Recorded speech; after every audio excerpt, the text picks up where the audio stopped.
नमस्कार, आवाज इंडिया में आप सभी का स्वागत है। मैं हूं सीमा। भारत और अमेरिका के संभावित व्यापार समझौते को लेकर सियासी टकरार तेज हो गई है। कांग्रेस जहां मोदी सरकार पर ट्रंप की शर्तों के सामने झुकने का आरोप लगा रही है, वहीं केंद्रीय मंत्री पीयूष गोयल ने पलटवार करते हुए कहा है कि भारत अब समय सीमा नहीं बल्कि अपनी ताकत के आधार पर वार्ता करता है।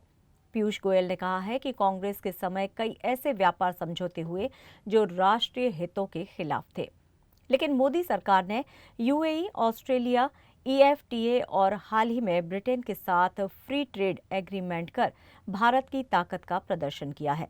उन्होंने साफ किया कि अमेरिका के साथ कोई भी व्यापार समझौता तभी होगा जब वो पूरी तरह भारत के हित में होगा। उन्होंने कहा, आज का भारत आत्मनिर्भर और आत्मविश्वासी है जो दुनिया की किसी भी ताकत से मुकाबला कर सकता है। उधर राहुल गांधी ने सोशल मीडिया पर पीएम मोदी पर निशाना साधते हुए लिखा है कि मोदी ट्रंप की टैरिफ समय सीमा के सामने झुक जाएंगे, चाहे पीयूष गोयल कुछ भी कहें। इस पर गोयल ने कहा है कि अब कोई भी राहुल गांधी को गंभीरता से नहीं लेता क्योंकि उनकी राजनीति सिर्फ नकारात्मकता पर ही आधारित है। उन्होंने कर्नाटक की कांग्रेस सरकार को भ्रष्टाचार का गढ़ बताते हुए कहा कि वहां रोज मंत्रियों के बीच लड़ाई चलती है और जनता के लिए कोई विजन नहीं है। भारत अपने शर्तों पर चर्चा करता है। अलग अलग देशों के साथ चर्चा चल रही है। यूरोपियन यूनियन हो, न्यूजीलैंड हो, ओमान हो, यूएसए हो, चिली हो, पेरू हो, कई देशों के साथ एग्रीमेंट की बात चल रही है।